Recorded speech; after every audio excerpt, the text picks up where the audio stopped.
All right, welcome back to the Farm Kenya show. And you're discussing matters to do with vegetable farming and how you can get to grow your own food. You know, when push comes to shove, if you can't feed yourself, then that's where the problem begins. And I believe the current world and where we live right now, as much as with the technological advancement and systems working, we've outsourced a lot of things in our lives, including food production. If you're able to afford, why not? How about you learn some of these skills? And that's why we're having this conversation, of course, with Hilary Obura from Nick's Smart Farm. So, Hilary, we were talking about capsicum. Yes. Maybe just to wrap up that conversation of capsicum before we move to cauliflower and broccoli. You talked about the market, and it seems to be one of the biggest challenges that we have in the local market. Yes. Oversupply. And when it's not there, it's not there. True. Why this imbalance? Is it because we plant in seasons? What exactly is happening? You see, the problem that's majorly comes up, it's improper timing. You see, let's say if you can go back a few months ago, let's say from May, June, July, we had a lot of rains that season.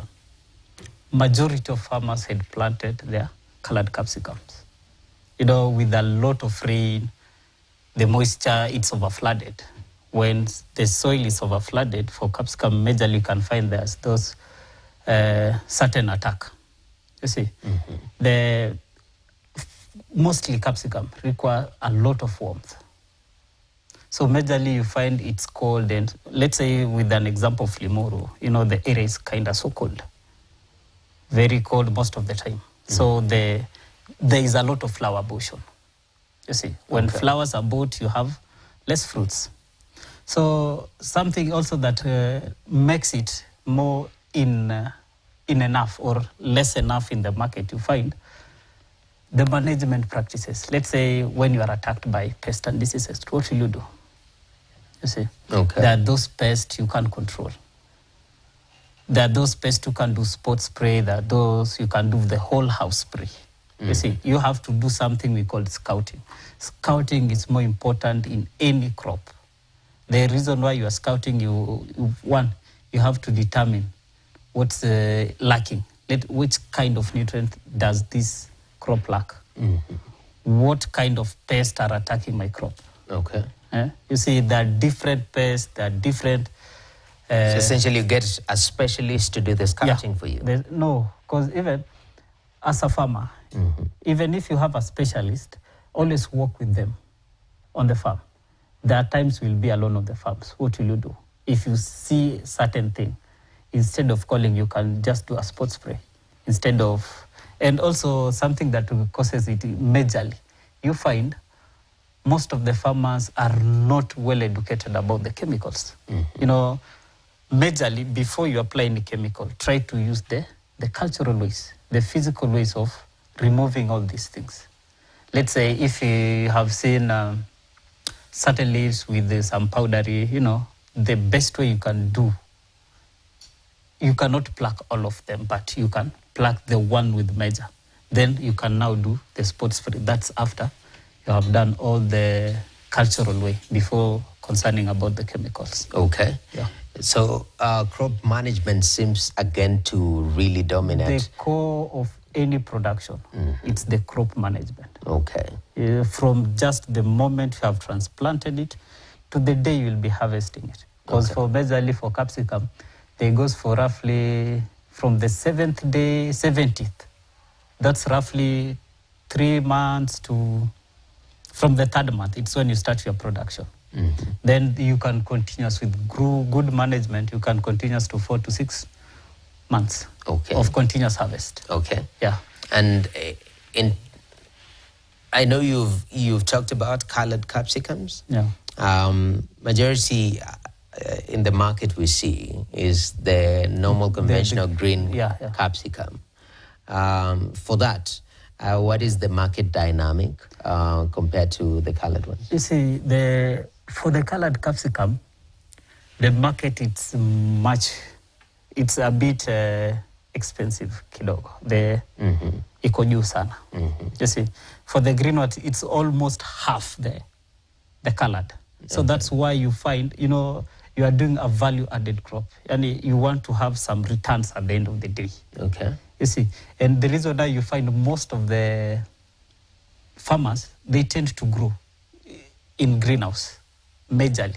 You see, different crops have different reaction. Because let's say for the green capsicum, you find a lot. There is these natural calamities sometimes, you know, with heavy rains, you know, with a structure, you have control. There's certain control temperature, certain control pest, certain control, let's say like floods. You see, when your farm is so flat, let's say you are doing green capsicum.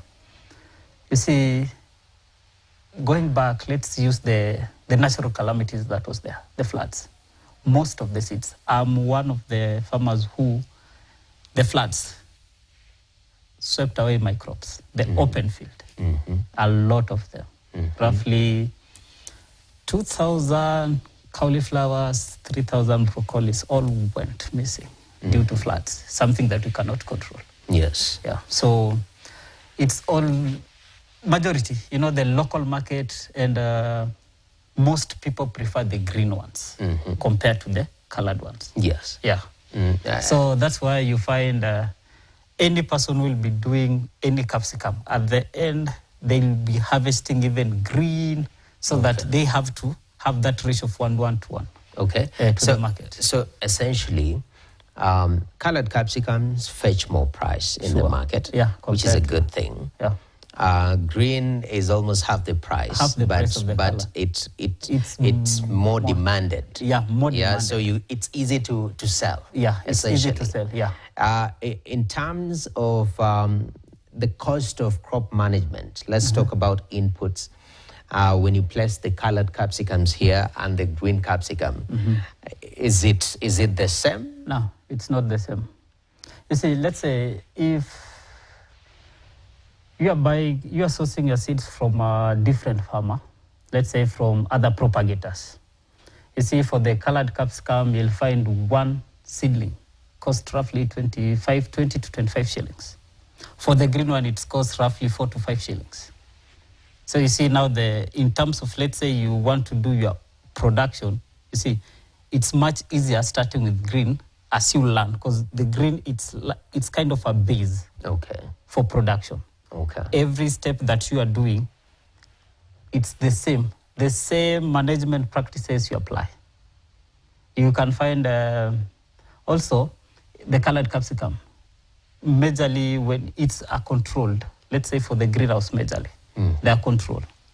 Outside the green capsicum, they're not controlled. You find a lot of pests attacking them. You find the cutworms, the rest. Many of the pests attack the open field compared to the greenhouse. Okay. So that's why they have to tend some. Both, there is an advantage and disadvantage on both sides. Very important. And lastly, I love capsicums, by the way. I see some people roast them, which is very interesting. Hopefully you do that one day with Chef Ron here, roasted capsicums. Chef Ron, I hope you're getting my requests, yeah? Thai beef salad with roasted capsicums. That must be fun. But Hilary, Yes. in regards to optimum productivity, because sometimes you go into farming and you don't know how much to expect from maybe a particular plant. If you've done proper crop management, talk to me about the return on investment in terms of the number of plants that you get, the fruits, the capsicums themselves, if you do it properly, how much return are you getting? Yeah, if you good management for capsicum results to good production and good return. Let's say you spend roughly an estimate of 20, let's say in buying all the seeds, let's use to determine that productivity, majorly for the capsicum. Let's use 8x30 greenhouse. You see, it can take roughly 1,000 seedlings. And one one plant or one crop, fully harvested, you can have roughly like 10 kilograms. You see, fully harvested with good management. And that's a continuous. You know, these are crops growing day by day. You feed them with the nutrients, they grow day by day. The more the flowers, the more the fruit.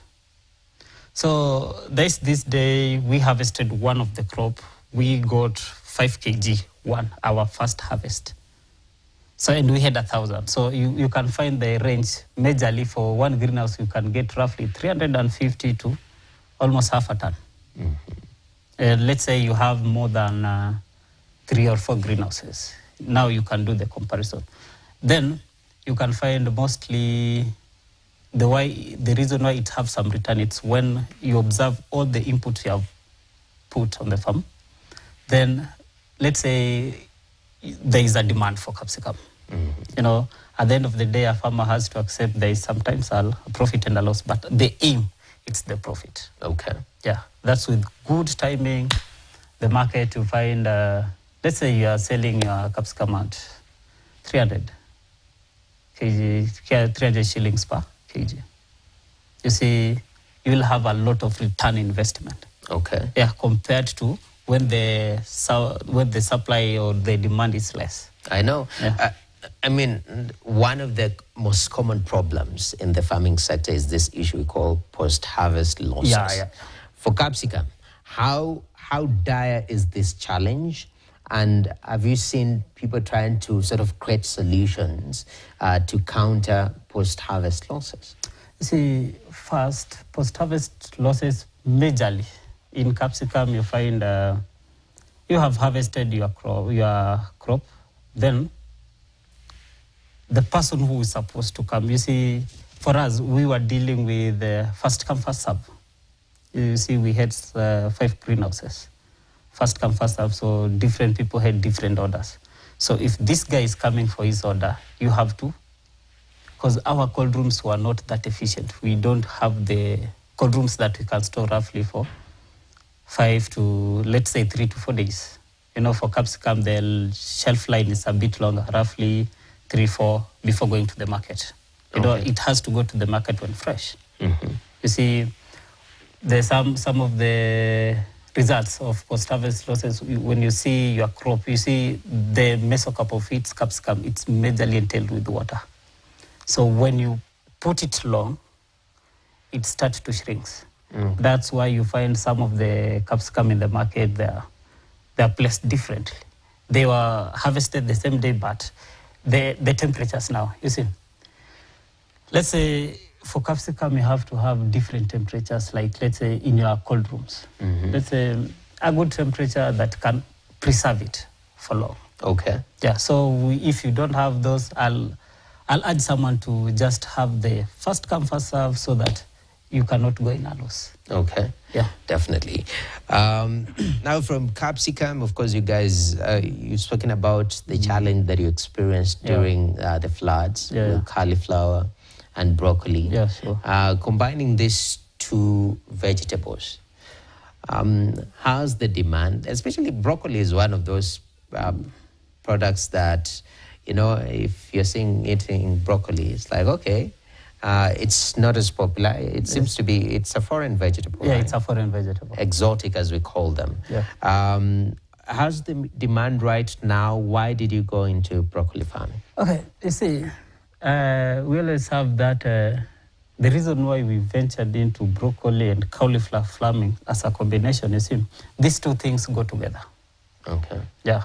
You find when someone is eating broccoli, you can find some pieces of the florets. We call them florets when you remove them. Yeah. So you find the area, like the geographical area within the Nairobi now.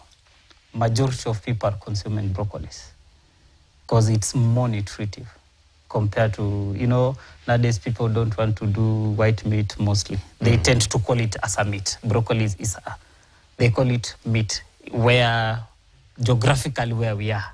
Hiyo ni kama nyama. Okay. So it's so sweet. Yeah, so the reason why we ventured it's majorly to attract the market within our geographical area. Okay. That's within Limuru, because you find most of the broccolis around Nairobi, the ones that exported majorly, they come from Limuru, Kimende, that area. Yeah. Definitely. Because even the weather itself favors its productivity. Definitely. You see, majorly the vegetables, it's the crops that we doesn't need to spray a lot. You see, we just have to have a good management, different production. Let's say a good broccoli, like that one we are seeing on the screen. You find it doesn't. Broccoli's cauliflower goes for at most 2 months. You see, and it's a first crop. That's why we ventured into it as a first crop. You see, because even sometimes you find the demand it's high, then listen, the prices are good, and that's something that I'll advise someone to try venture into. Definitely. Yeah. You know, you've said that broccoli is like meat. Yeah, sure. And since today we're making Thai beef salad, I don't know, Chevron will tell me later on whether we can have Thai broccoli salad. You know? We can incorporate. That's true. But when it comes, since you've spoken about geographical area, which is very important, I think that is a factor. Yeah, if you say I'm going into broccoli farming, ask yourself, where am I? How do you do it right? Because you've said its management is not as it's not as tiresome. You see, from production or from propagation, you get your seeds, let's say certified seeds, the good word, certified. You know, and also different locations or different areas will accept certain varieties. You see, like let's say the likes of that area, mostly you find people plant the safari varieties, that is Heritage F1 and Bsel F1 for cauliflower. So the broccoli, when you sow your seeds, you propagate them in the nursery, they'll take roughly 3 weeks. Yeah. The same way, because majorly the soils in the area, they are red soil. So something that they really need most is manure. Once you do them with manure, your DAP, you're good to go. The reason why you have the DAP and manure, it's at most you have the uniformity of your crop. The fertilizer, it's a fast release. The manure, they are slow released somehow. So that's why from propagation, you sow your seeds, already you have prepared your land very well.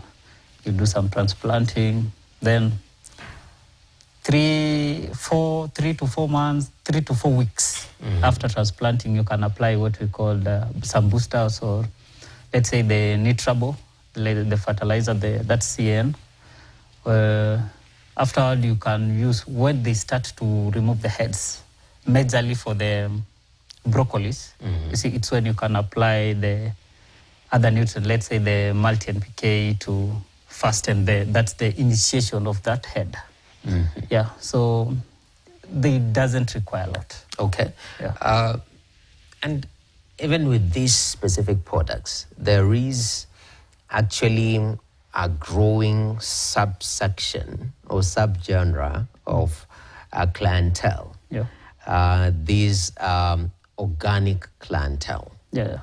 And they're very particular on how the product is produced, what is in terms of crop management, what are you adding?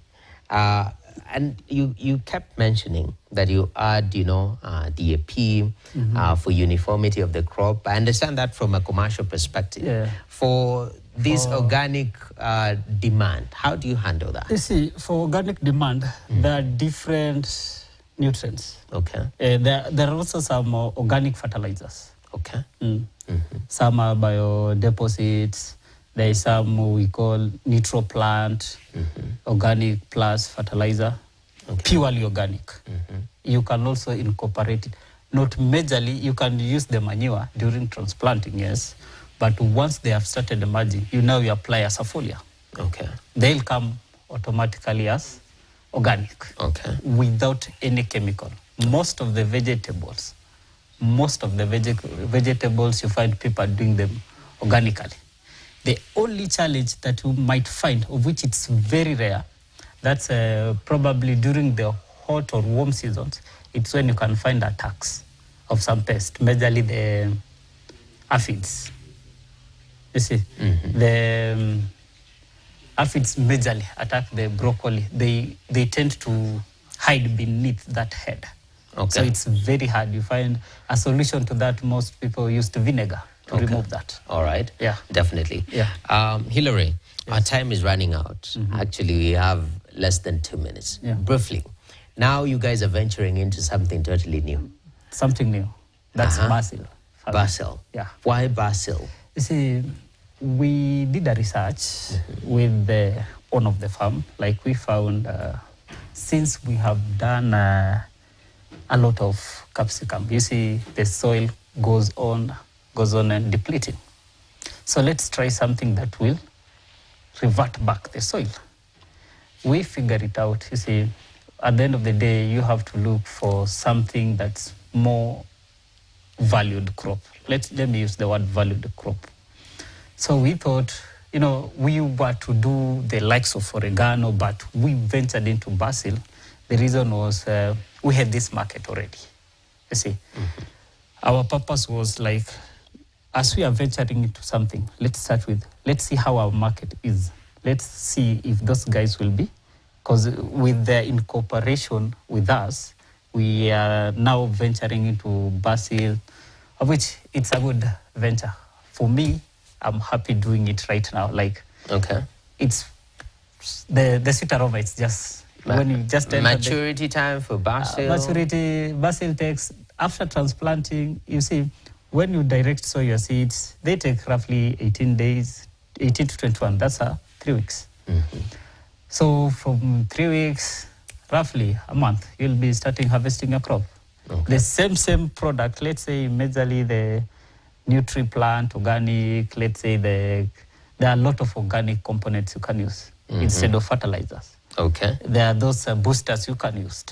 Yeah, the fertilizers, the ones that you boost your crop. So after 1 month of planting, transplanting, you're ready to harvest your crop.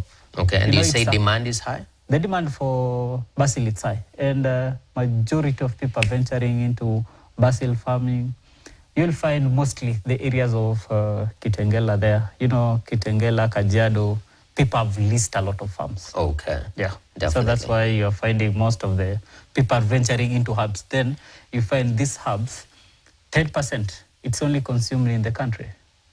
Then 90% is exported to the European countries.